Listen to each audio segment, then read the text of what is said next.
It's like when you don't, when you keep going to the printer saying, "Where's my printout? Where's my printout?" And you go back and you look and say, "Oh, print." I didn't, I thought so.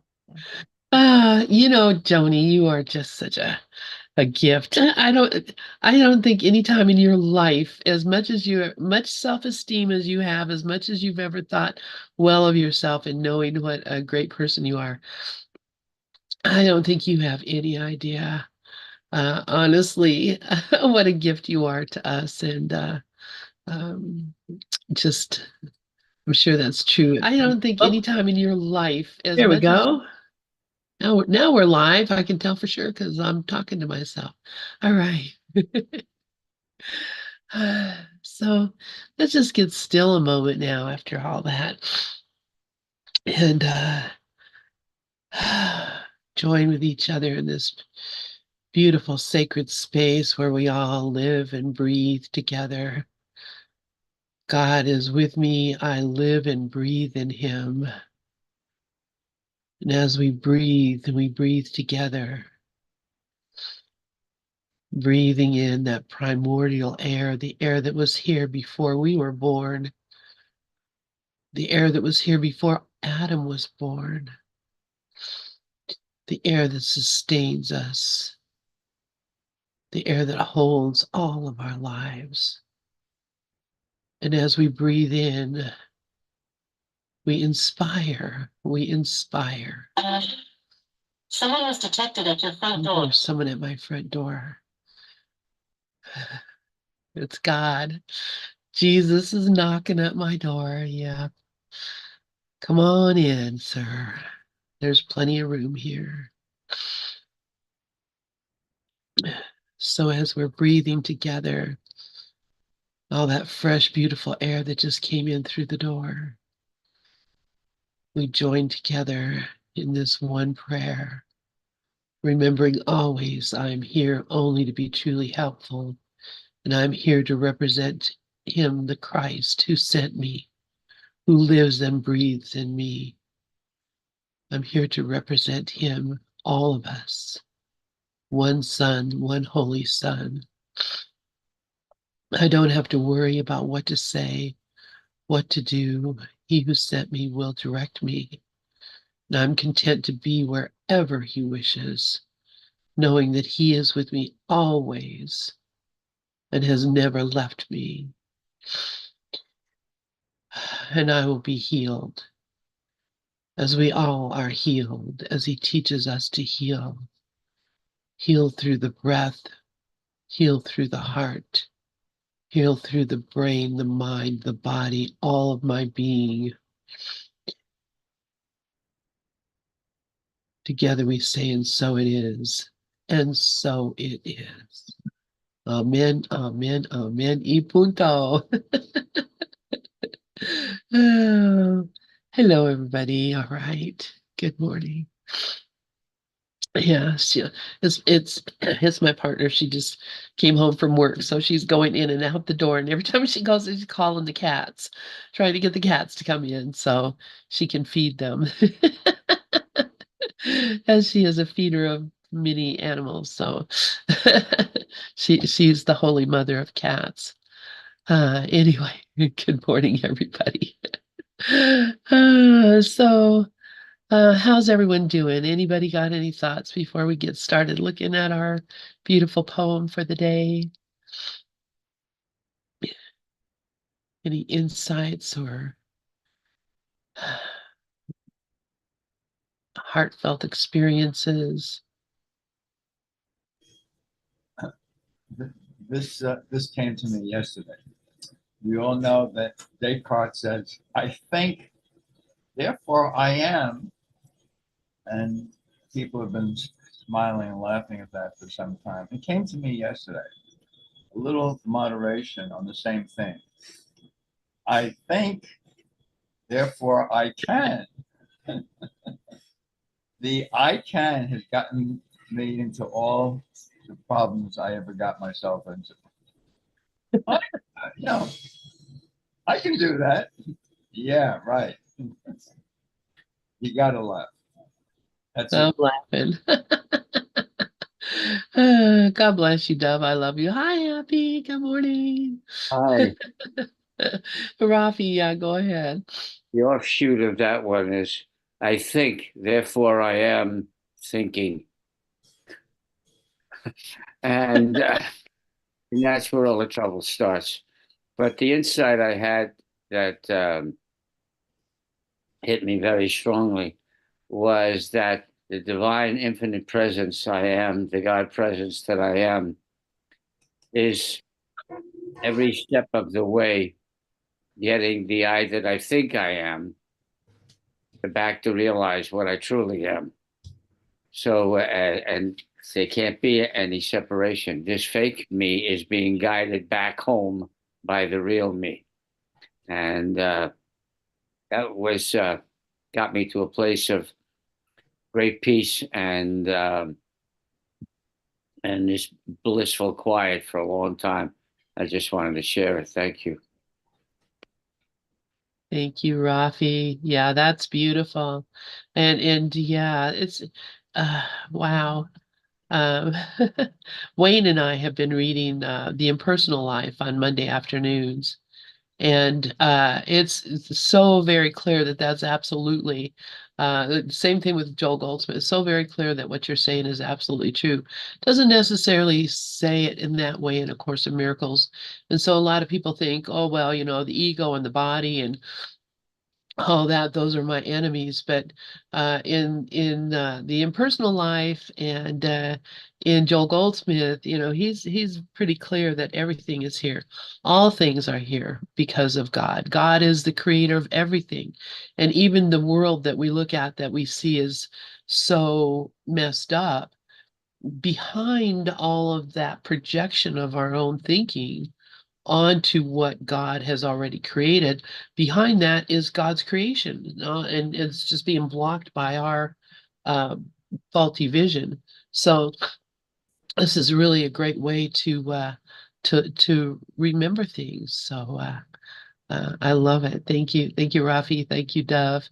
And yeah, I always think, yeah, Bruce and I were talking about Descartes on Saturday too. So we're talking about getting Descartes before the horse. But That's going. all right. So I'm going to go ahead and post our poem today.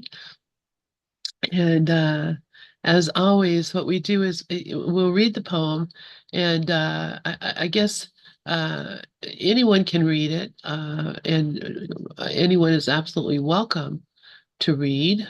Um, let's see, is this right? There we go. Do we see it? All right. And um,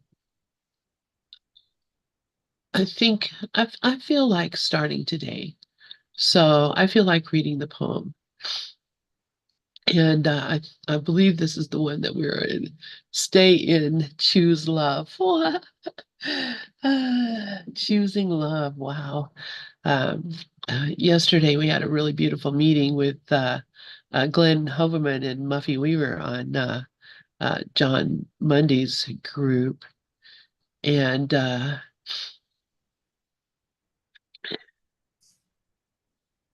it really made me remember the beautiful people that were there. Some really amazing people were at that meeting, not speaking, just being. And um, I just realized, it came to me uh, because I had remembered and thinking Mari Perone was there. Mari was at that meeting, which really was a wonderful thing. And those of you who know her, she wrote Course of Love. And it just reminded me of when I first met her. And it was at a conference here in Colorado. And she's such an amazingly beautiful person. And she got up and she played that Marvin Gaye song, What's Going On? Anybody who listens on Gather will hear me playing that song occasionally. And every time I play it because of Mari. I play it because of how moved I was by the things that she said and the way that she was her expression of self. And I recognize that this is how a person is who chooses only love. So it it really shifted me in my study of A Course in Miracles, because I began to really look for where is the love. So this poem, Stay In, Choose Love. Stay in, choose love. Lynn, excuse me. Yes. Did you want to screen share that? It's just that I'm not, oh, it's not screen sharing? I can't see it. I don't know if anybody Okay. else can see it. Yes, I see. Yeah, Oh, sorry it was then. on. Now it's gone, but it was there. Okay, how about that? Is it there Oh yeah, now? it's come now. Yeah, thank you, Lynn. Sorry to interrupt. Thank you for that, Mandy, because sometimes it does that. And I don't know why. I guess it's so we can hear you say, no, I want to see, because that's the purpose of all these things, right? I don't know what anything is for. All right. So, and welcome everyone here, by the way. Cheryl, it's good to see you, Carrie, and Rafi, and Mandy, and Joni, and Sharon, and Dove, and all the folks out there listening on the radio, all the folks out there listening in the world. Here we are. Stay in, choose love. Stay in love, choose love.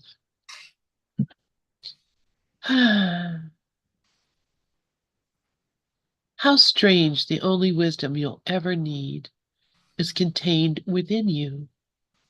So now, take heed. Detach from thoughts and keep returning to your inner space, free of yearning. Detach from thoughts and keep returning to your inner space, free of yearning.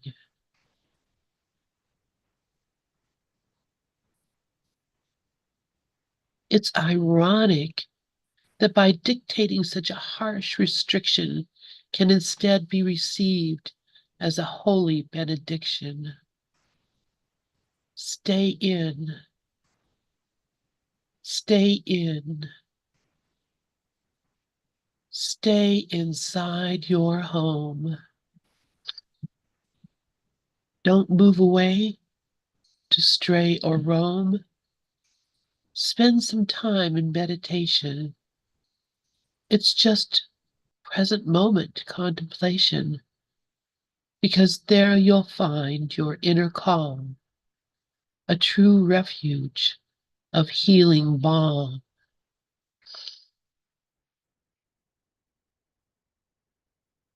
In other words, rest without thinking and drop the addiction to thought linking. Relax in awareness. Whenever it occurs to do, then the peace you seek is confirmed as you, and you always have a choice.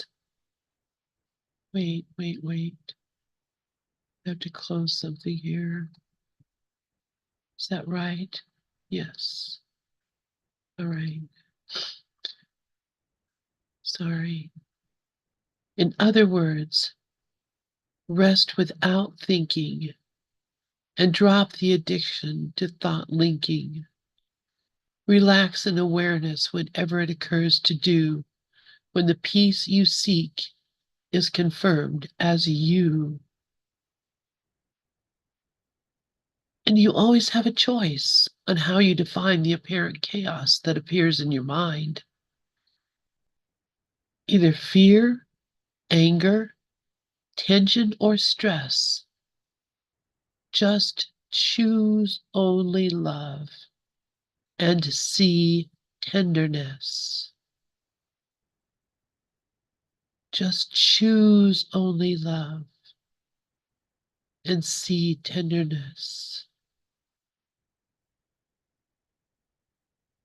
Just choose only love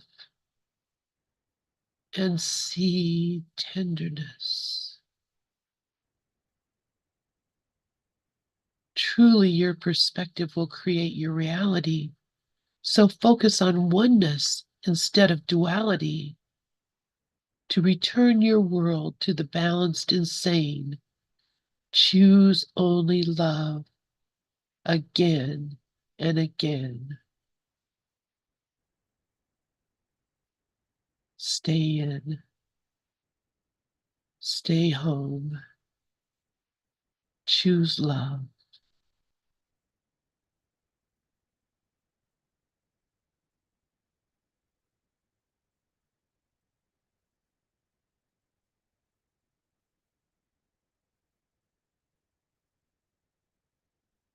As I was reading it through this, and I may be wrong, I often am,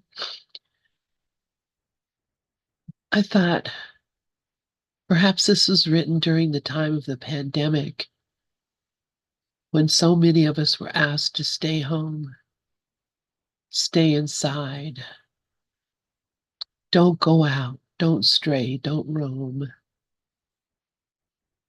And what do we do when we stay inside? Whether it's because of the weather or a perceived pandemic or a possible thought of a war or anything that we think is outside of our home that could harm us. You'd think the brave thing would be to just go out there, just go out. But the brave thing is to stay home, stay inside and contemplate. Find your inner calm, find your inner healing balm. Rest without thinking and drop the addiction to thought linking. Drop the addiction to thought linking and relax in awareness. Mandi, please, I'd love to hear what you have to say.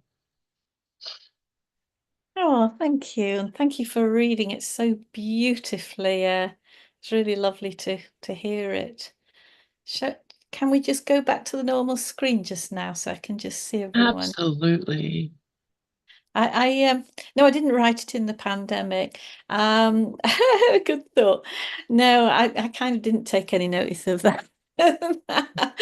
Like again, that's just another thought. So really, it was about that. Exactly as you've said, so beautifully, everything, what you've just expounded on, Lynn, beautifully. And also that wherever we are, we're staying in, that we should stay in whenever, whatever we're doing, whether I'm out at a festival playing music with people, or today, like swimming in a aquafit class or whatever. And when I'm swimming, there's all these people, and at first that everybody feels so separate, but it's that kind of when you just keep on and on. It's like those pauses. It's like just keeping coming back, coming back to that tree of life, that tree of life. Then you really do see the oneness because I was I've been so preoccupied for years with and trying to nail it, but how do we really see everybody as one when it's so hard? They're speaking, they're emoting, they're there, and you can learn as much as you can, intellectually from every spiritual book ever written, but you're still faced with it over and over. And in a lovely talk by Herb Fitch, Tree of Life 1A and B, he's making it so clear that everything that you're seeing is just the thought of what you're seeing. So when you're looking outside and you're not staying home, because you're believing in the image. So you're kind of viewing somebody one way or the other, without judgment or with judgment, doesn't matter, somehow you're coming away from the tree of life each time, because as long as we just recognize and we're aware, this is a thought that I'm talking to, this is a thought. As long as that is in our awareness from time to time, you can't have it in your awareness all the time. You can't keep going through your day going, oh, it's a thought. It's the Lynn's a thought, Dov's a thought, everybody's here. It's a thought. You can't carry on like that. But it's just that if it's in your awareness a few times a day, then then you're staying in. You're coming back into the tree of life rather than hanging on the branches. It's just a practice that I like to do. And also because I see halos, and I believe that, as I've said before, it doesn't matter whether you can see them or not, as long as you soften your gaze and just look above people's heads, because that's where their spirit is. That's another way of coming back to that tree of life. That tree of life is that staying in, isn't it? No matter what we're doing, where we are, whatever happens. And yes, I think that's what I was sort of getting at with that. But you also explained it exactly. You said the same things, just different words. I'm just sort of expounding on what you were saying and where I was coming from when I when I was doing it. So important to keep staying in, no matter how out we feel. Mm. Absolutely. Yeah, so that's so beautiful. Thank you, Thank you. Mandy. You have something else, anything else you wanted to say before let's see, anybody else, please? I'd love to have any thoughts or reflections. Rafi, please go ahead. One of the things that jumped out at me is the word yearning, because yearning is wanting, and wanting is an ego point of view of lack, which is constant suffering, because it can never be satisfied. And it's looking for it in this dream world where you can't be satisfied from a mirage. So that jumped out, and as long as I keep focused on seeing it every time it comes up, it's just like not identifying with thoughts either. Every time a thought comes up, recognize it as, oh, that's a thought, that's not me, and I don't have to, I don't have to hang on to it, let it pass on through. But the same thing with the yearning. Every time the yearning comes up, it's a want. Feel the want, welcome it, let it go. Um, all of that has to do with quieting, and the quieter we get, the more we are in harmony with that truth of what is inside, and that inside is the only truth. So thank you. Yeah, thank you, Rafi. Yes, that's absolutely true. And I think, when you're younger, and I know that, we all tend to be a little bit older crowd here, but when you're younger, you're just so full of, I want this and I want that, and this is here and that's there, and I need to go here. And I definitely went through my whole life being like that. And, then when I decided, that's all that looking out there is, just getting me more and more stuff I don't really need or want and probably will never look at again or think about again. I realized that the only thing that's real is what I can hold forever.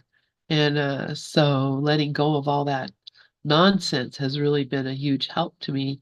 And a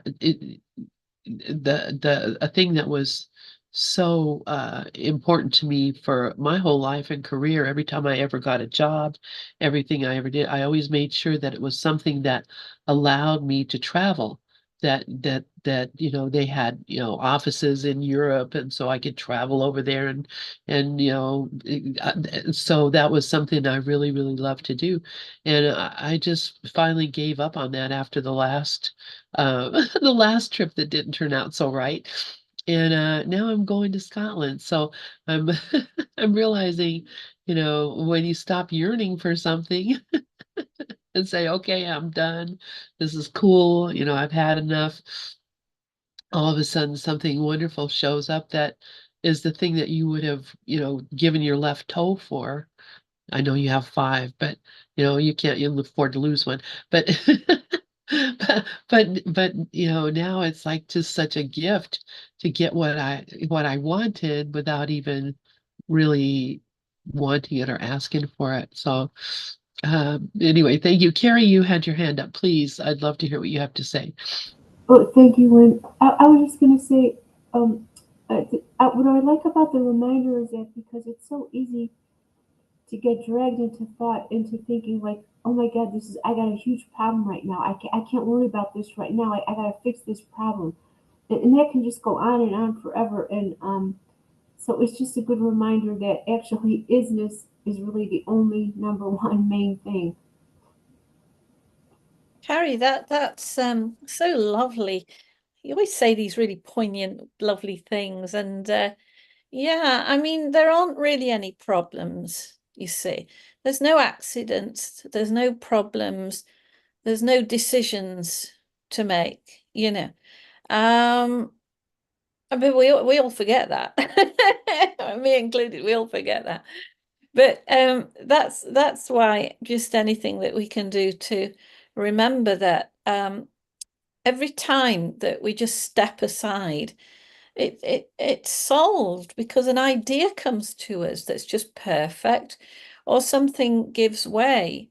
So, and every time we do these little pauses, that's staying in too. It's just constantly coming back to the tree, because every time we perceive a problem, somehow we've come away from that tree. And this is beautifully put, by the way, in that thing I was mentioning before, the Herb Fitch tree of life, that, you're kind of turning your back on God. You're turning your back on your source every time, not you, all of us, every time one perceives there's a problem or a decision to make, or anything that doesn't look like it's part of the tree of life. So yeah, this is what we have to continually remember, and this is our practice really, is just to keep coming back to that tree. I think it's a really good, I like the tree because, I mean, we can all imagine a tree trunk, can't we? And we can all imagine branches.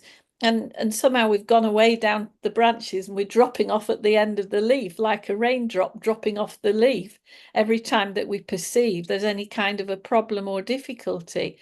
And I just keep finding over and over again, as I'm sure everybody here does at, different times, that whatever I've perceived as a problem, I mean, even today, in my imagination, there's a painful shoulder. So we had to do a lot of exercises today with the kind of weights under the water with the shoulder.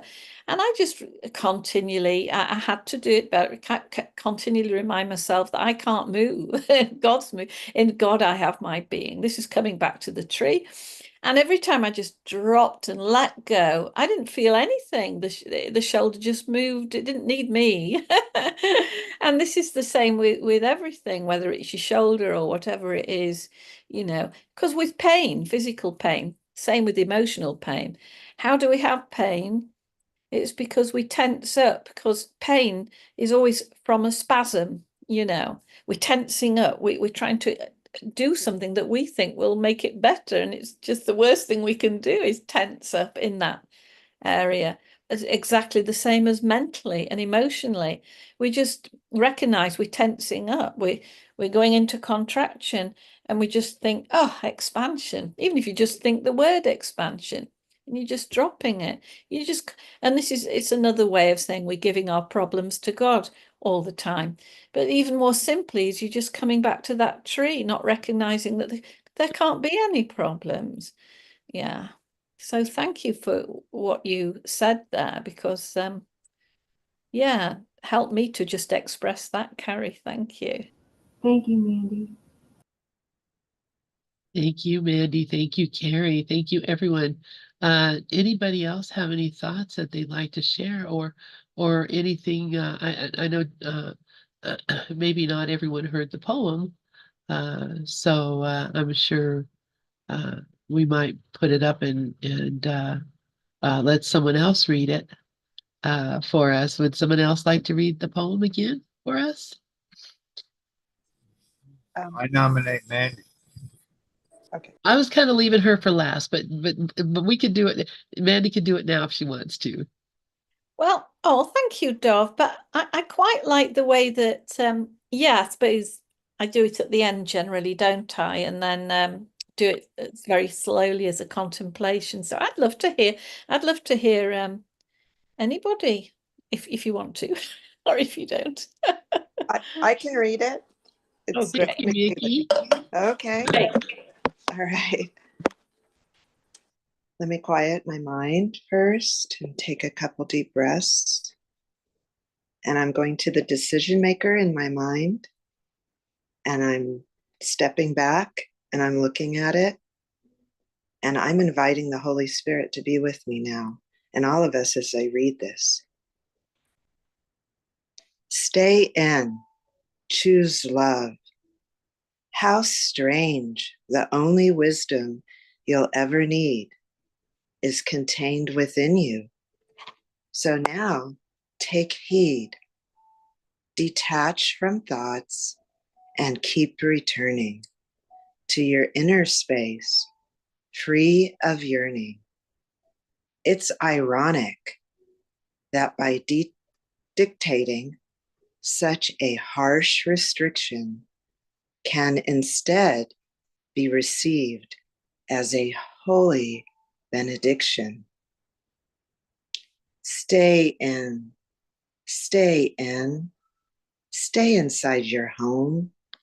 Don't move away to stray or roam. Spend some time in meditation. It's just present moment contemplation, because there you'll find your inner calm, a true refuge of healing balm. In other words, rest without thinking and drop the addiction to thought linking. Relax in awareness. Whenever it occurs, whenever it occurs to do, comma, then the peace you seek is confined as you. And you always have a choice on how you define, comma, the apparent chaos that appears in your mind, period. Either fear, anger, tension, or stress. Choose only love and see tenderness. Truly, your perspective will create your reality. So focus on oneness instead of duality to return your world to the balanced and sane. Choose only love, comma, again and again, period.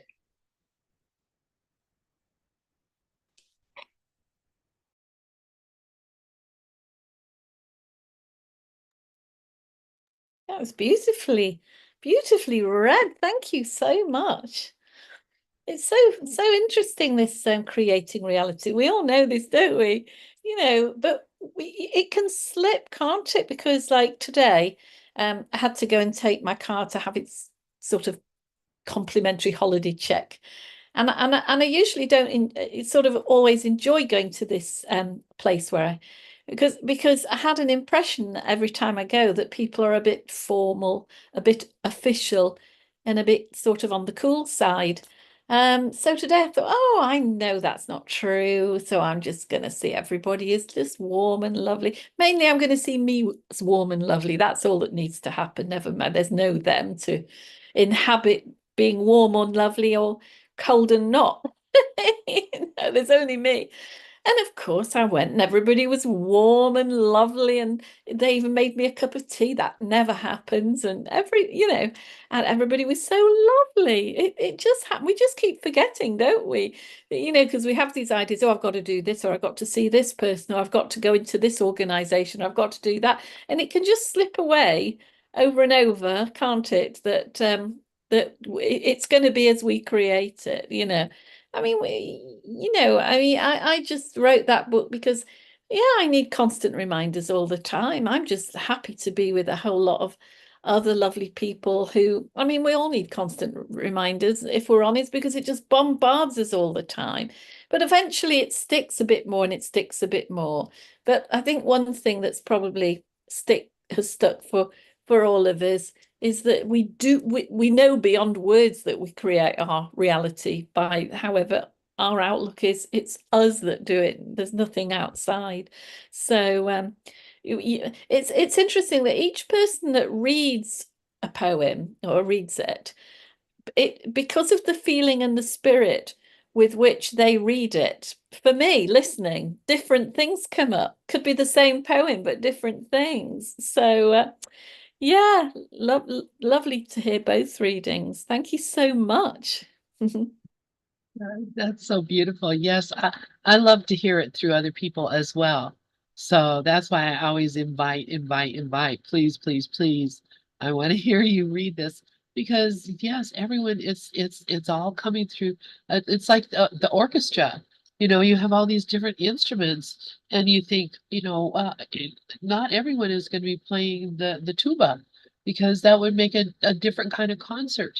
But but we don't all play tubas, some of us play the piccolo and some of us play the violin and so we hear the same music, but it's from a different instrument and it hits us in a different way. And that's what we're here for. We're not here because we want to get an intellectual understanding of, what is God, what is what we're here because we want to have that experience of the reality that we are. And that's why we go to a concert. That's why we go and listen to music or go to the art museum or go to the forest. I just was reading my friend Lisa Natoli had wrote, she writes these little blogs. I don't know how many of you know Lisa, but she's been a good friend for a long time. And she does these little blogs, and she did this one today. She was talking about that they went to the beach, which they live up in Maine, and so there's beaches. They went to the beach, and it was a beautiful day, and a group of people came and set up and just started blasting really loud rock music, just blasting their music, and everybody on the beach was, looking around like, what the heck? Get out of here, turn your music down. And there's a little girl that was putting her hands over her ears because it was so loud. And every time they got provoked, they turned the music up louder because they were it was evident to her and maybe to me too when I'm looking at, oh, they came there wanting to cause a scene, or they want to upset people, or they want to show off, or did it ever occur to me they came because they just really like loud rock music and it's there at the beach and they're having a great time. And my discomfort, my upset over here is because I want a different kind of time at the beach, and I want to be here with listening to the waves of the ocean and not to your music. So, what if I just said, wow, a concert on the beach, I'm going to get up and dance. I can have a quiet beach some other time. These people are here with their gift that they brought, and they probably spent a lot of money on that boom box or whatever it is that they're playing the music through, and enjoy what's there rather than object to it and get upset, and because all they are doing is playing off of each other. So, if I go to the beach expecting this is the day I want, this is what I want to have, this is my preferred way of being, I'm going to get upset when someone does something like that. But if I just go to the beach and say, I don't know what kind of a day, I'm just here for the party, whatever it may be. And it might be just perfect silence where we're just sitting there contemplating, or it might be a big rock music concert where I can just get up and dance.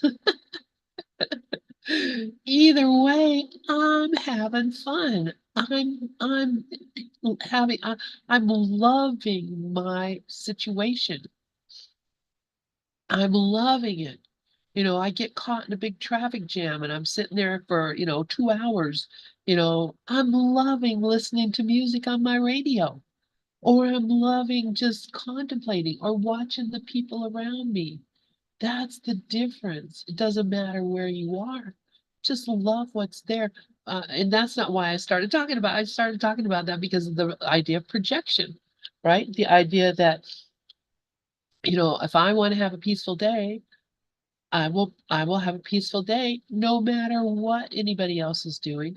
And all they were doing by giving people dirty looks and acting angry was provoking more and more of that same activity.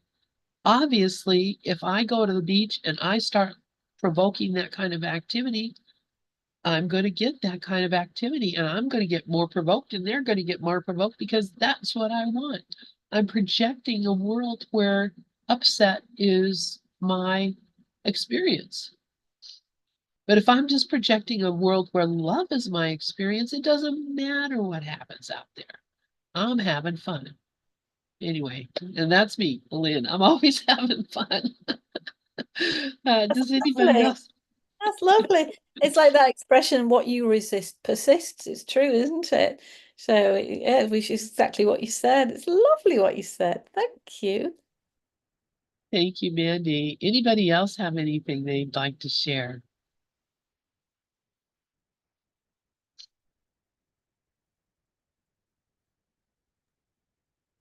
I'll just add to it. Nothing new here is, I've been noticing as I'm choosing my consciousness over and over in using all the tools, when I choose to go with the flow with someone or a situation that I'm curious about, I definitely am amazed at how sweet and how interesting and everything that unfolds. And that is simple and easy.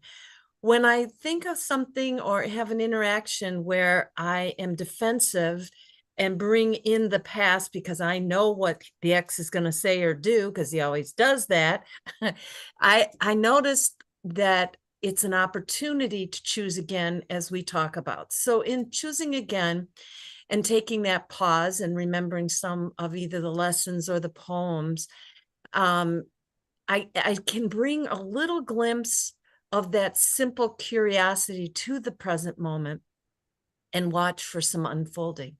And when that unfolding does or doesn't happen, I can be with it because I choose. And I want to co-create with my future now instead of be a victim of it. And so for me, also imagining whenever my body feels tense, pain, restrictions, that's my clue that I'm on the triangle or the battlefield of villain, victim, and hero. And I bounce off, or have a V8 or pause. And once the minute I do that and I get out of that conflict, I can then take the hand or jump in the arms of Holy Spirit and get a different interpretation. And in that interpretation is those gems and jewels that remind me, if not to laugh immediately at my ego, which is always wrong and it's humbling, is to be in awe of the amazement of the red carpet Maureen mentions, or the unfolding of the river that I'm going down, and and then it becomes the happy dream because I'm not controlling anything. I, meaning little s, ego. I am just along for the ride of Holy Spirit and the river of row your boat gently. So the reason I'm saying all this is I don't remember the name of the poem, Mandy, but we were listening to your poems as usual this morning, and the one where slowing down. Maureen talks about going at the pace of peace, and the slowing down I can practice it on every mundane thing. everything that I have routinely made a practice that I think is right, but it's a beginning where the the kitchen, the vacuuming, the dog walk, the taking the garbage out are all opportunities to get into that present moment and ride the wave of a higher energy or a love thought guided by not the ego, but asking for the guidance of Holy Spirit. But for me, I can do it best when I am in silencing my thoughts and being curious. So I wish I could remember which poem, but we were all listening to it, and that pausing, slowing down, and being really with a smile on my face that I'm not listening to the ego. So thanks. Just thought I'd share all that. I love listening to the things you say. It's always so interesting, and you really open things out, and that's great. Yeah, it's for all of us. It's just remembering to slow down. Like just slowing down. Like today, before I was going to my swimming thing, I found myself rushing a bit, and I thought, hang on, what are you rushing for? I thought, yeah. I noticed a bit of rushing, absolutely pointless, It just slow down. So, I mean, just because I've written a book about it doesn't mean I have it off pat at all, I'm doing this stuff too. Like I always say, who needed the book? I needed that book, and I use that, it's my textbook. I use it all the time. And, I just constantly, that thing where I said the other week about stop the world, I want to get off. I mean, that's what I did today, like, oh, stop the world, and just, constant. It doesn't matter that it's constant reminder. I mean, I don't care anymore about the enlightened state. It used to be all that occupied my mind. Oh, I want to be enlightened. On the one hand, yes, yes, please. I don't consider myself enlightened, but we might not consider ourselves enlightened, whatever that means, but we can be living in a liberated way, you see, and that's what we're all doing here. Otherwise we wouldn't be here, because every time that we slow down, take a pause, see things differently, come back to the tree, we are living in a liberated way. So we can forget that word enlightenment, because we all know you're enlightened in that moment, that very moment that you are letting go, letting God, dropping your shoulders, taking a pause, coming back to the tree, whichever is your favorite thing, stopping the world. That's living life in a liberated way. So I consider that I live myself sometimes, all the time, but more often, as time goes on, in a liberated way. But that's what we're all doing. That's what we're all doing here. Yeah. So I lovely what you said. Thank you. And what you were just talking about, I know better than to worry about the labels. I'm trying to get to the present now where everything is perfect. It's probably the same words and stuff. When I think of the timeline of the past and the future, and whenever I recognize that I'm listening to that story and I choose with guidance through pause and meditation, writing, or just taking a breath, just being aware, and I see myself in the moment, I feel this rush of energy that goes to eternity. And when I'm in that and I feel elevated, my body feels elevated, things melt away. I don't know or remember the story. I used to think it was Alzheimer's. Now I'm just realizing I'm in the present moment. And I know that I'm connected to what we say every morning, solutions and miraculous encounters and endless possibilities. And in that, I'm not judging. I'm so curious because and I'm so relaxed. And I don't and like you said in one of your poems about the time, just experiment with it.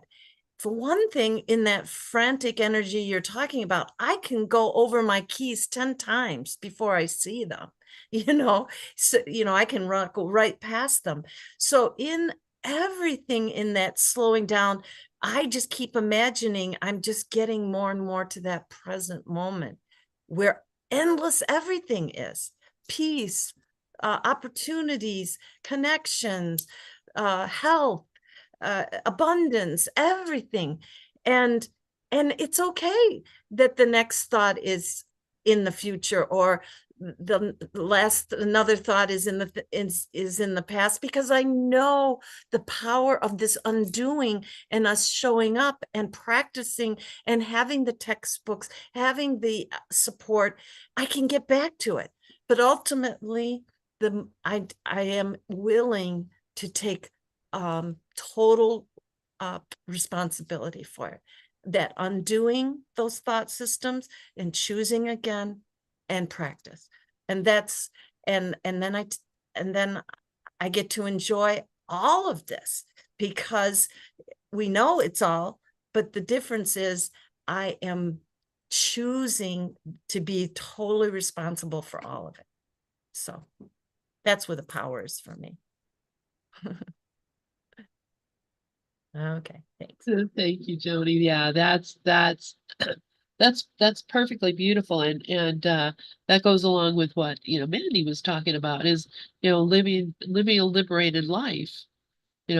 Basically, when you do that, you're open to whatever comes, and so all the fears of disappointment drop away, because you didn't have an appointment in the first place. So why did you show up at my door? No, I'm I'm just kidding. But that's it. You don't. It's the whole idea of those former expectations that we had of who we thought we were, and where we had to be, and when, and how much time do I have to do this or that, and all of those are all just a story of something that doesn't really exist at all and never really happened. So I love it. It's living on the edge is what I think was it Bon Jovi? Maybe not. Somebody Living in a prayer, on a prayer is Bon living Jovi. on a prayer, but there's also living on the edge. Maybe it's Steven Tyler. I bet you that's who it is. It's Steven Tyler, living on the edge. But that's what we are. That's how I feel. I used to think, you have to be, it's going to take a lot of work to bring us up to a place where we can actually experience ourselves in a peaceful and Christ-like way. And really, it's like darning a sock or something. It's one stitch at a time, or embroidering a cross stitch, one stitch at a time. That's it. And when you've gotten halfway through, you can pretty well see the picture. And I think that's where we are. We're at the place where we can see the picture and we can experience it. But we still have, I still have plenty of experience to learn from. So, John, Sunday, hi, sweetheart. I'm so glad to see you. I'm so glad to be here. Thank you. Thank you. And it's so really great to be here on a Monday morning to kick off the week. I just honored with Michaela. She comes from the time zone where she has to get up early. But oh my goodness, this is so rich. And just to speak about the truth, I like to say that what I enjoy most is when I hear people sharing about their experiences and their what's going on. I just love the swimming pool stuff, and it's just the stories that I really, really enjoy. So basically, I just want to offer you what I got, very briefly, because it occurred to me, and I just put my hand up right away, because we're talking about liberation, living a liberated life. I nearly said wife. Living a liberated life. And it just see if you remember these words: to return your world to the balanced and sane, and choose only love again and again. Oh my God, That's so beautiful, Mandy. That's so beautiful. So thank you very much for letting me share, and I'll talk to you later. You are beautiful, John. That's so lovely. It's funny. I'm glad you spoke because I was just going to say, I just want to say hello to everybody. Like there's John there, and and we've got Michelle and Cheryl and Carrie and Sharon and Rafi and Dov and Joni and Lynn. Hope I haven't missed anybody. I'm just wanting to say hello to everybody. It's just lovely. Have I missed anybody, Lynn? Hope not. I don't think so. I think you got us all. So yeah, thank you. Thank you. Thank you. Thank you. Yeah, thank you, John, so much. And I think I laughed, and as you laughed when you said liberated wife, because your wife has been liberated. And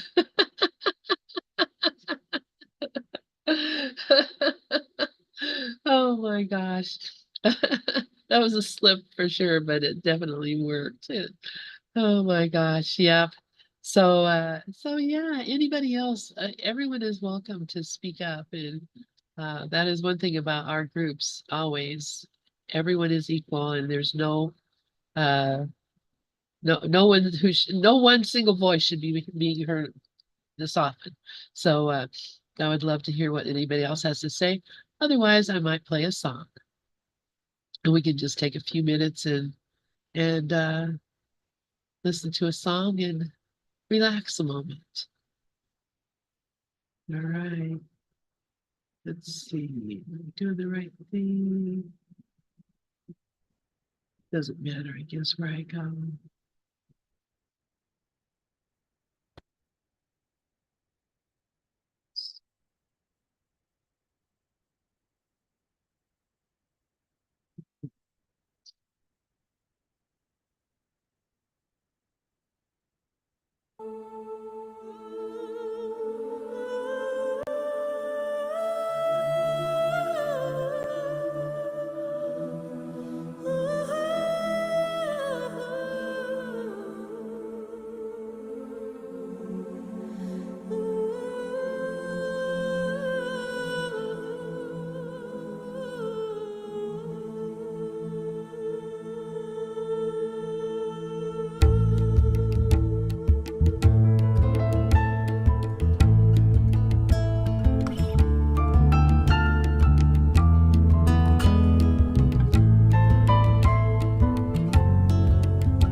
Let go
That's beautiful. Thank you. Beautiful. Thank you, Karen Drucker. What a beautiful song. Oops. My hope again, yeah. Just was what we were thinking, what I was thinking while we were speaking, and when I heard Joni speaking, it just made me think of that Karen Drucker song. So um, thank you for your sharing. It's inspiring. All right. Does anybody else have anything that they'd like to share? John, yes, please go ahead. So basically, I'm thinking about that tree of life, and I have a chart which I guess I can't show you right now, but on the screen, but it shows the evolution of consciousness up to the from the electron through to man and so on and so forth. And one of the things that comes up is the vegetation tree, vegetable kingdom. And there's a tree there, it's a palm tree. And that's all it has, just a palm tree. There's some other stuff, but the main thing is just it's the symbol of the vegetation tree. And what occurred to me the other day was about the fruitage of the palm tree. Palm tree is a coconut, right? Coconut tree, and was a coconut tree. I guess it could be dates as well, but there's fruitage there. And so what's been on my mind is really the inspiration, like having Mandi here and all the people who show up in our call, is the fruitage that they bring to life, you know, and that, you know, and that's the question for me, you know, about my fruitage, like you know, like in what ways am I going to choose fruitage for this week, this day, or this week, or something like that, something to look forward to, and or to bear some fruitage for life, for my tree of life, and you know what, just to have the opportunity to express that thought to your beautiful crowd here, a small group, should I say, a small group, it kind of liberates me in a way that, you know, that I can express, and I can see you and everybody and just share what I think is going on for me. And it may not seem much to anybody else, but to me, it allows my self-expression fruitage to bloom a little bit. So thank you so much, and that's my share. Beautiful. Thank you so much, John.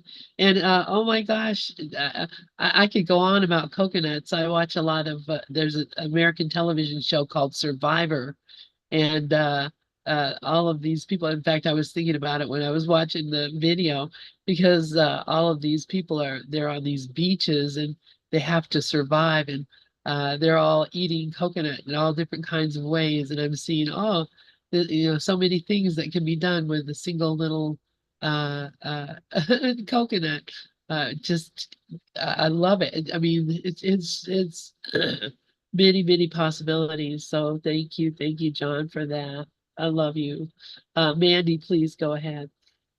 Well, I just wanted to say to John that absolutely that I loved what you said. Absolutely, it's terribly big, massive what you've said. Not little and insignificant. It's massive, because that's, you know, our fruitage is completely dependent on how much we're solidly in our tree, because then our fruitage comes directly, you know, from spirit, doesn't it? From that I am presence. So that fruitage, that's the whole thing, you know, and I love that. I'm going to do that. I'm going to ask myself, what's going to be my fruitage, or what is my fruitage? Or I love the you can say it in so many different ways. Like if you said something in a way that you're not proud of, you could think, well, what was my fruitage there, you know, or what's my fruitage going to be about that? I just love that, actually. And then it ties in with what Lynn was saying, because on a physical level, there's so many different ways that you can eat a coconut, but that's like about as many different perceptions as there are. That the fruitage, there can be so much fruitage out of just one fruit, never mind trying lots of other fruits. But that idea of fruitage, what's my fruitage, what is it, what's my fruitage been, what is it going to be, what is it now, that's tying in directly with that tree of life. And I loved what you said about that and everything. Thank you, John and Lynn. Thank you. I was just typing in the board that Kamala Harris, who's running for president here in the United States, and her father was Jamaican, I think, and they and something her mother would say, you know, you didn't just fall out of a coconut tree, and so a lot of people that are Kamala fans are, you know, identifying as coconuts, and and I'm a coconut. I fell out of the coconut tree too. But yeah, what is our fruitage? What is it that, you know, I mean, for me, you know, I see it every day because, well, I'm creating the world I see. So every day I'm seeing more and more and more how that is and how, you know, just being who I am affects everything around me in a profound way. It might be, you know, I don't even know it, but just by being who I am, where I am, it affects people. I don't know how to explain it because it sounds like I'm bragging it or something, but I'm not. It just, you know, it's not something I did or you know, have any control of. It just somehow or the other where when there's tension somewhere and I go there, uh, things start becoming peaceful. When there's sadness, you know, things start getting happy. And I think it's because I carry it with me. That's my fruit. That's your fruit and that's your reflection. You know, that's the life you're creating. It's always mirroring back to us how we're feeling, isn't it? Just constant reflection. It's so kind, isn't it? It's so kind. It's telling us all the time. So, of course, that presence when you're feeling that, it's going to affect everybody that you outpicture, like the people you're going to see or the wherever you're going. It must do, mustn't it? That's why that seeing could never be even in the ballpark of being big-headed. It's nothing to do with that. It's seeing that exactly how you're stationed in your tree is well, it's exactly a reflection of the fruitage of your reflection, isn't it, Lynn? Yeah. Absolutely, absolutely. And uh it's it to me, you know, because I have a partner who always expects the worst thing to happen, and I'm the Pollyanna that always expects the best things to happen. Um, so, you know, it's always shocking to me to, you know, hear these dire predictions of, you know, don't go here or don't do this. I'm worried about this and that, because I'm always like, not for me. You know, that's not going to happen to me. I'm so sure, you know, you might get mugged, not me, you know. But if I did, you know, that would be okay. You know, here's my chance to be just love and not fear, and maybe help someone shift, help someone see something different about their life. You know, that's happened too. Joni, please go ahead, friend. I just wanted to also thank Mandy from one of your poems about you were talking about mirroring. And so you know, I intellectually know it's a reflection when you go into the bathroom and look in the mirror, but I did kind of look at it as the observer and try to see if it would do anything on its own, and it didn't. And so I was like, oh my God, this thing works, you know? And then I thought, oh, I want to lift my arm. And of course the image didn't do it, but my projecting it and then doing it. Anyway, it was just fun to play with it because again, it's experience. It's not, I have a lot of intellect, but if you don't experience it or connect with the dream, you miss the richness or the depth of it, and or the divine of it. So anyway, yes, Mandy, I do love your book, needless to say. Yeah, thank you. Go ahead, Mandy, if you want to respond. Just saying thank you. And I've got another poem somewhere, but I don't think it's in the book about, or maybe it's in the book about reflecting. I think it probably is in the book. Yeah, that you can't do anything, it can't do anything without. Yes, it's in that poem, isn't it? Yeah. No, I just I'm at a loss for words. I just love what you said. So I have nothing to add. Thank you so much, Joni. Thank you, Mandy. Rafi, please go ahead. Yes, a lot of examples of reflection of mirrors. I go out to a gas station and a man comes over and cleans my windshield without even asking me to, without me asking him to. Can I do this for you? Yeah, go ahead. I go into a store and the man behind the counter giving me something that I really like for free because he knew I might be coming in one day. And then I took back and looked at it a bigger picture, and I looked at the Olympics and I realized what's the reflection here. 204 countries coming together in peace. Well, that's a reflection of my consciousness. Otherwise, I would have seen it some other way, but there it was. And my bank account increasing without me doing anything about it. And there was no doing, there was just being. So you say, how can I best serve? Somebody here said it before. Just be. Oh, it was Lynn. Just be. Just show up and be. And all of that reflects what I mean. If you're coming from a place of being all loving, that's what's going to come back, because that's the reflection, and everything is a divinely designed mirror. And boy, am I grateful for that. Yeah, thank you, Rafi. And you are my mirror too. I see me in you all the time. I'm so grateful for you. Mandy, please go ahead. Well, it's just first of all, I just love that. Thank you so much, Rafi. Yeah, absolutely. But it's just, kind of at first I thought I won't mention this because it sounds a bit superficial, but I thought no, actually, because the film isn't. So I'm still listening to the 47-hour audio book of Barbara Streisand because I just love that woman and everything she's done, and I couldn't believe it. Anyway, the film that I couldn't remember seeing, whether I'd seen it or not, was, and I watched it last night, The Mirror Has Two Faces. And actually, although on the surface it seems a bit like just a love story, but it isn't. It's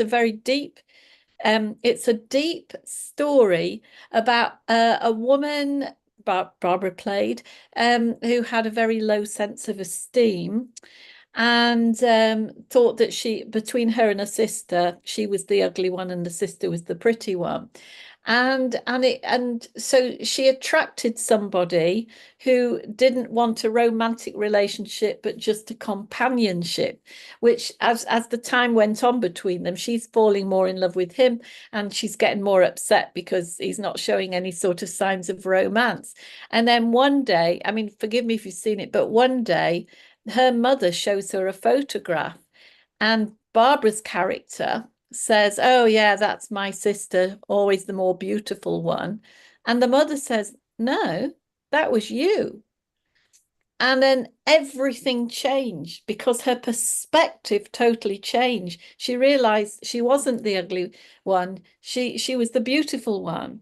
But it goes much deeper than that, because although it seemed, like a sort of a superficial realization, it changes her entirely. And the whole story really is based on the first part, the first face the mirror shows is exactly what she's projecting. The second part of the mirror, what it reflects, is her when she's changed her perception, and the man that she loves comes back to her and falls in love with her because he can see her. She says, "Oh, well, really what it is that you think I'm prettier now. I've lost a whole lot of pounds." And he says, no, he says, "I don't care what happens to you. I don't care if you get fat or whatever." The point is he's seeing her because she's seeing her. So that's a really nice film if you haven't seen it for years. And Yeah, it was just relevant to what we were talking about, that your whole world is made up from your whole perspective, isn't it? And just everything that we're saying about reflecting back, coming back, staying in. So Yeah, thank you for that. I've never seen that movie, Mandy. I'll have to check it out. And thank you for the reflection. It's beautiful. And welcome, Susie and hi, Wade. I see you guys are driving, so it's good to see you, my friends. John, please go ahead. Yeah, thank you for that, Mandy. I like this the part where her self-esteem was impacted by her perceptions. Yeah, and that's basically the whole story in a nutshell. Because it kind of speaks what I wanted originally to say was what Rafi was talking about being. But I heard yesterday, it was on the call with the publisher for the Course of Love, and he does so many other books like that. And they were talking about being as a feminine attribute, and doing as a masculine, and how the rise of being is going on in the world today. Just the feminine ascending into a way more balanced state, and as it goes to the masculine doing. So basically, what that brought up for me was, as we speak, was the rise of self-esteem is based on who you are being, who I am being. Congruently, that means all parts of me showing up. Not being congruently certain and having a solid sense of self about who I am and what I'm doing and how I'm expressing and what is my true vision. Am I doing my best shot here? And growing at the same time. It's integrating always at a higher level, and associating with elements that's going to produce that, like environments that's going to produce better and more fruitage. So essentially it goes back to just self-esteem, the rest of the pillars of who and what I am being, in my essence. And that's a feminine aspect to embrace the receptive, being receptive.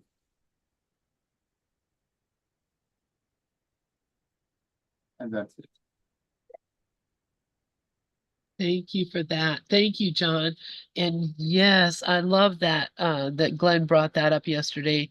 They were talking about the feminine, and that being is a feminine. Um, doing is the more masculine, active. Being is the more feminine, receptive. Quality. Pardon me? Quality. Quality, yes. Yeah, quality, yes. So, and of course, everyone has some level of it's all, not many people are perfectly balanced between the masculine and feminine. Although I try, that's something that I really want to experience, just being a balanced being and not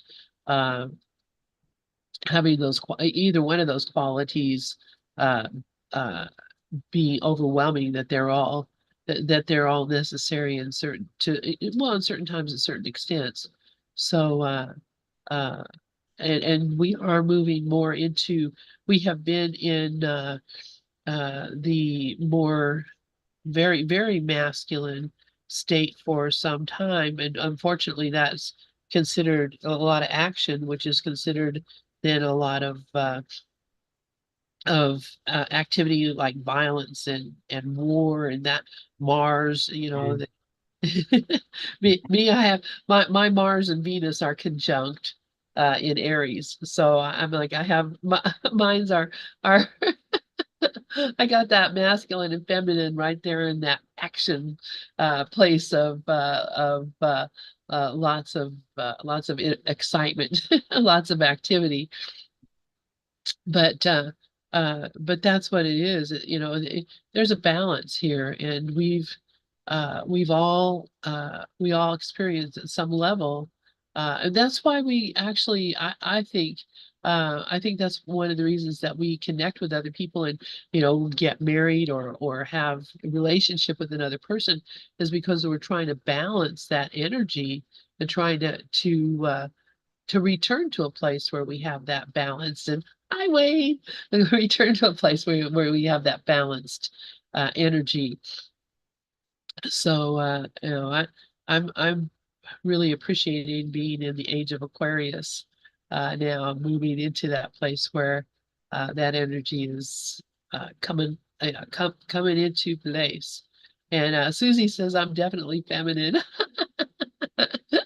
Or I present that way, and that's because the motherly type of person is much more uh, accepted in all places.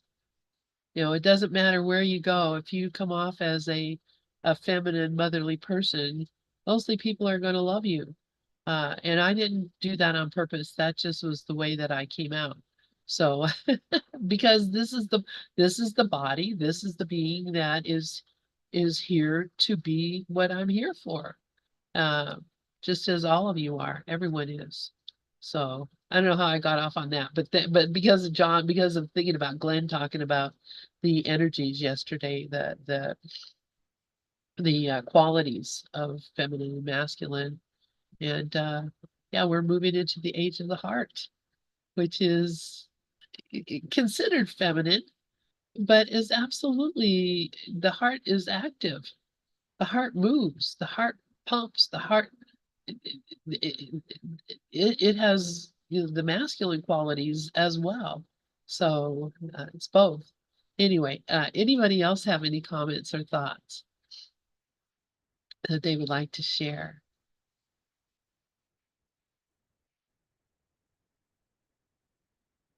All right, I think that we're kind of at a place. Dove, did you want to say something? Or just, you're muted if you do. Unmute yourself. I'll comment. The heart is exactly what Susie said. So it's the is-ness. I mean, when you say the age of the heart, it's the age of the is. I'm talking about is-ness is your only business. I mean, the heart is like a pronoun, like God is a pronoun, the heart is a pronoun, but the is forever. That's the age we're entering into, the age of timelessness. Thank you. Thank Yeah. you. Yeah, I love that, Dov, actually. Yeah, because it's sort of because as soon as you're in that isness, you're present. You're in balance. There's nothing to try for, you're in that balance. It's neither male, feminine, and that's not even in God. As soon as you have all the attributes of male, feminine, and everything. So it's kind of simple, really, because we just have to keep coming back to that. Yeah, I love that. Thank you. Isness is equality. And that's the justice of God, is equality. That's the justice. That's it. Absolutely. Absolutely, that's it. So that's it. And Mandi, earlier you were talking about how we see people when we look at people. And we do, of course, we see the facade, we see the the picture. And for me, it's a presentation. I'm presenting this thing, and of course you're seeing my presentation and making up your mind about what you think about it, if it's nice, good, bad, whatever, doesn't matter, neutral. But that's just an outfit. It's just a costume. And what I really am is the same thing as you are. We are all the same thing. And that's why we can love each other without restriction or without condition, because um like um if if you put a costume on a baby to look like something that it's not. You may you may forget that it's just an innocent little child.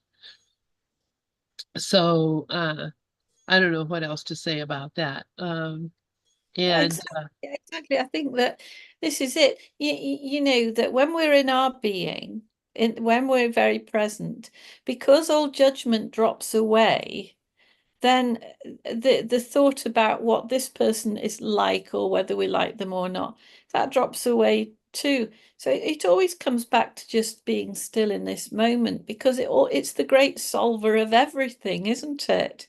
You know, when we do that, I was think dropping the shoulders, whether physically or spiritually, emotionally, just dropping the shoulders and letting any kind of judgment wash away any discernment, anything like that, and just being present, just like you were saying, there's no judgment there. I love it. Groucho. Wow, that's fun. So there we are. That's what we're seeing. Even to the orange jumpsuit. So yeah, that's what we're saying. That's what I'm saying. This is it's a costume. It's a baby. He's an innocent little thing. But he sure looks scary with those eyebrows and that mustache and that jumpsuit and those cigarettes in the pocket.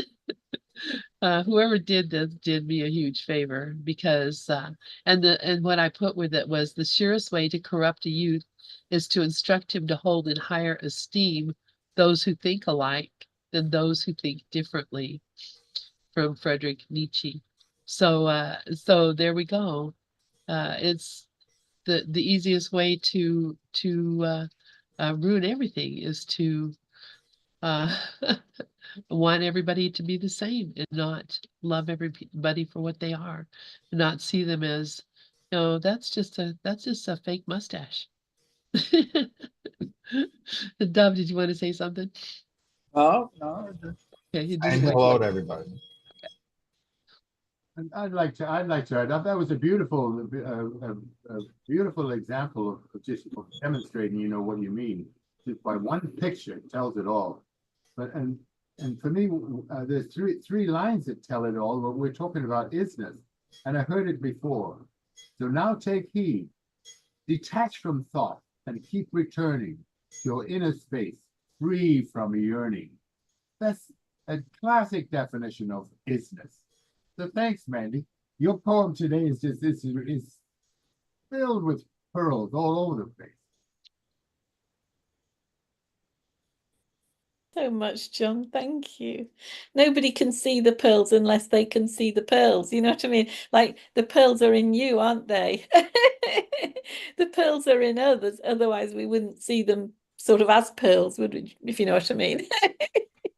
It's like it takes one to know one kind of thing. It absolutely does. Takes one to know one, and I love that. It takes one to know one.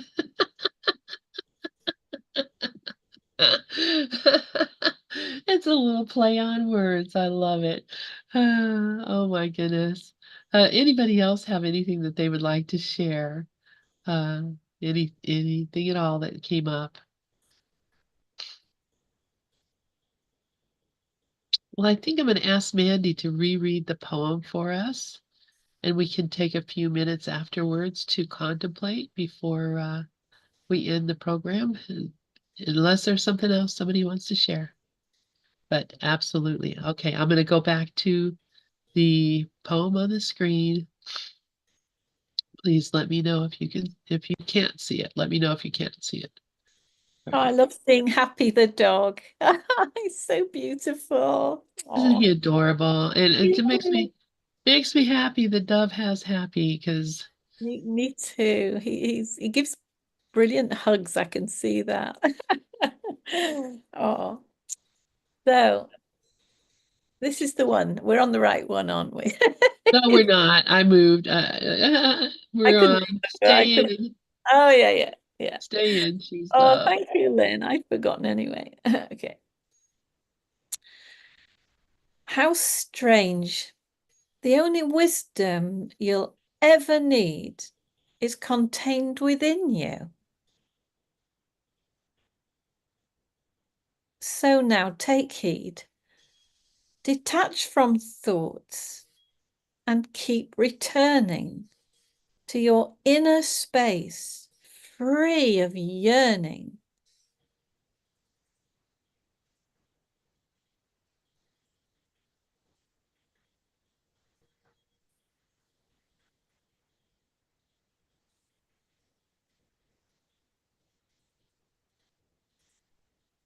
It's ironic that by dictating such a harsh restriction can instead be received as a holy benediction.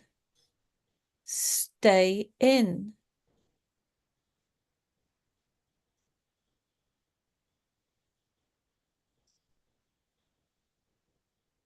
Stay in.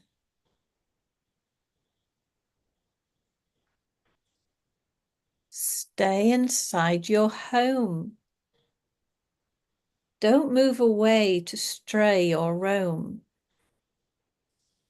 Spend some time in meditation. It's just present moment contemplation.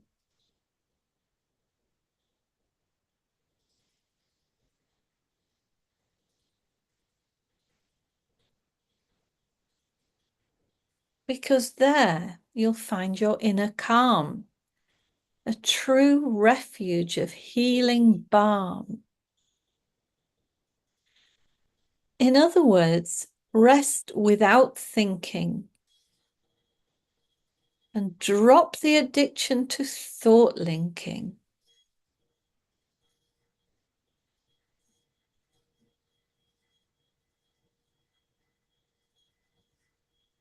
Relax in awareness.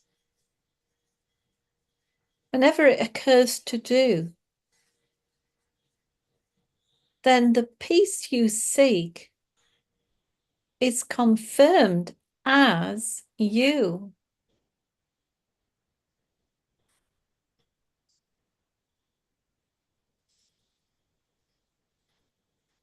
And you always have a choice of how you define the apparent chaos that appears in your mind. Either fear, anger, tension, or stress. Just choose only love and see tenderness.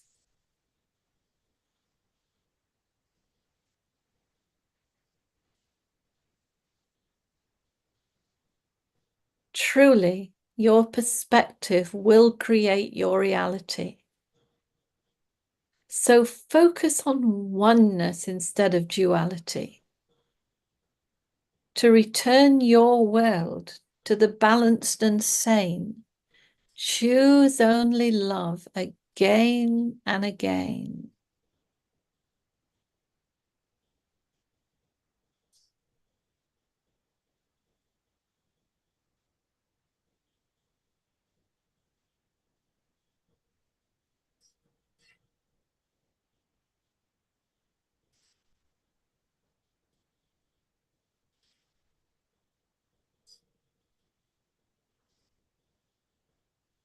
So when we're choosing love, we're just choosing to be present. We're choosing to come back to the tree.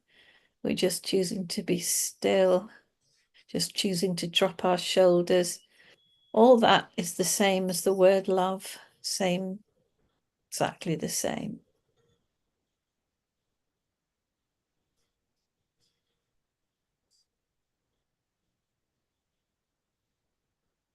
Well, thank you very much for letting me share that. Thank you for listening, everyone.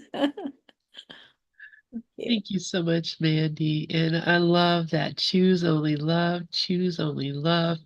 And that's, we used to have a lady that came here, Robin Busfield, and she was a student of Lee Jampolsky. And that's what she would say. Lee would, no matter what I would say, Lee, what about this? He would say, just choose love. Just choose love. And I took that as a motto. And ever since, just choose love. That's what we're here for. So thank you, Mandi. Thank you, everyone who came in. I'm grateful for you all.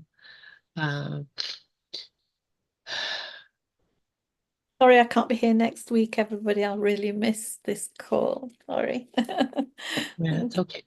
You can watch us on YouTube. And so we'll try to get along without you.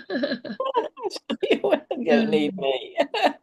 I know. Oh no, but it's so lovely to see you. It makes me so happy. So I love you guys, and thanks Susie for coming in. Thank you, Wade. Thank you, John. Where are you driving right now, Susie? We are in, well, we're in Nova Scotia. And Nova here, Scotia? Yeah, we're in Nova Scotia, so hold on. So here. Beautiful. Oh, we're in Halifax, and we're going north.